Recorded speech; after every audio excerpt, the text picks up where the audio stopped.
used to work at the hospital, but also home hospice, and have some family members who are sick. And sometimes, you know, they are often dealing with incontinence, and that can be embarrassing. You really want to make sure that they are wearing undergarments or protective underwear, pads that are going to absorb everything so they are not leaking.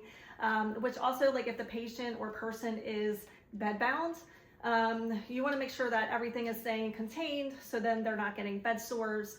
They, you know, are not sitting in sheets that are wet because the briefs or underwear had leaked through. So sometimes in the home setting, we would find patients or people who had they would have two of these on. They would like double layer with two briefs, and then it's just like super bulky, uncomfortable. But I thought it was a genius idea when I saw patients who had these extra large like incontinence pads inside the brief, because that way, like if they urinate, if they can feel it, then you know the caregiver, whoever, or the person can just pull out that pad, but keep the brief nice and dry. These are really good for the patients who are bedbound, because you know changing the brief and rolling and tossing and turning can really be painful. But if they can just pull out that wet pad, it's genius. Genius idea. So these are the LivDry booster pads for incontinence. They are unisex, so great for men or women who are wearing the briefs or diapers. And this comes in a pack of 20. And in the front, it was nice. This is perforated, so I just had to kind of pull that down, and then you can pull out the pad, which is really nice. So these are nice. You just peel off the back and then place it in the brief.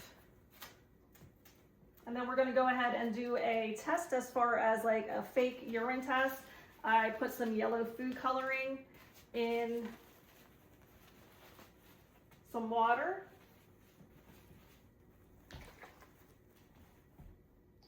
So I'm going to squirt this yellow food coloring water. I was a little messy with that, but here it is on the brief. It's dripping out onto my hand.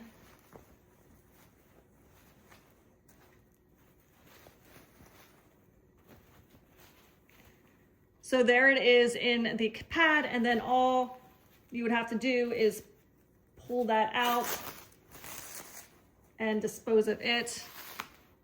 And then this, other than me making a mess, like the main part of this, and I think this was more me making a mess, the main part is nice and dry. So they wouldn't have to change this. They would just have to replace another pad and then good to go. So if you're looking for some great booster pads or incontinence pads, highly recommend.